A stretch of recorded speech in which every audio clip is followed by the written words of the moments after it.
अंगवा की पातरी तिरियावात मुहावा सुखाईल ओठवा झुराईल हो।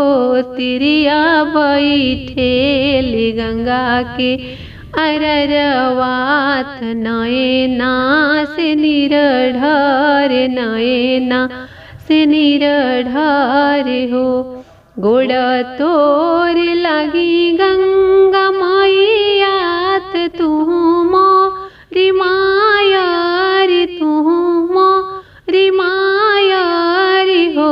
मैया अपना लहरा मोह देहूँ त डूबी मर जाई भी हो। मायरी अपना लहरा मोह देहूँ त डूबी मर जाई भी हो। निहुराली अली एक बुढ़ियात तिरिया किलोरा पोछ तिरिया किलोरा पोछ दुखावा के बात पूछे हो। तिरिया किया तोरे नइखे नाई हरावात किया रे ससुर नइखे हो। तिरिया किया तोर पिया नीर मोहिया कवना दुख डूबेलू। बड़ा घर बड़े नाई हरावात सुखिए ससुर बाड़ सुखिए ससुर बाड़ हो। मायरी बड़ा रे सजन मोर पियावा कोखिया दुख डूबिले कोखिया दुख मारिले हो। अरे बौराहिनी तिरियावा ललही छा ठिकरिले हो ललही छा ठिकरिले हो।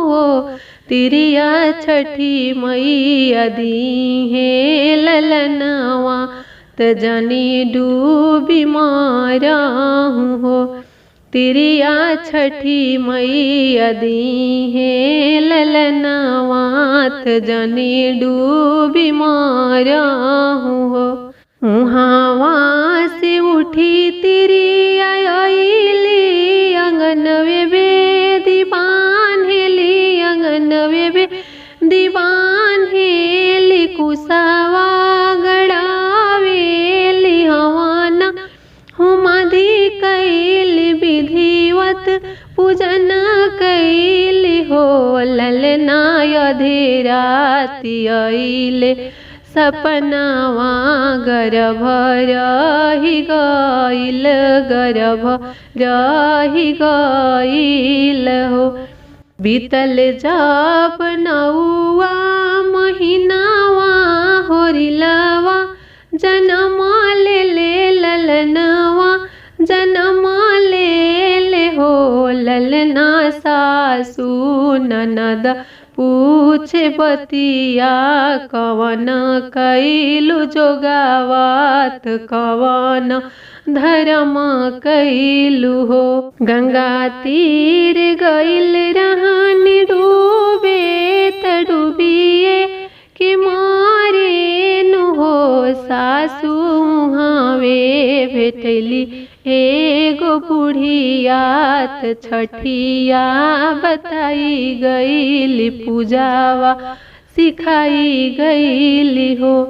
सासू हावे भेटली एगो बुढ़ियात छठिया बताई गईली पूजावा सिखाई गईली हो। अरे बौराहिनी बहुआवात बुढ़िया न बोला हूँ बुढ़िया न बोला हूँ हो। बहुआ उहे रहली ललही छठ मैया पूजावा बताई गईली विधिया सिखाई गईली पुत धान देई गईली हो। बहुआ उहे रहली ललही छठ मैया पूजावा बताई गईली विधिया सिखाई गईली पुत धान देई गईली हो।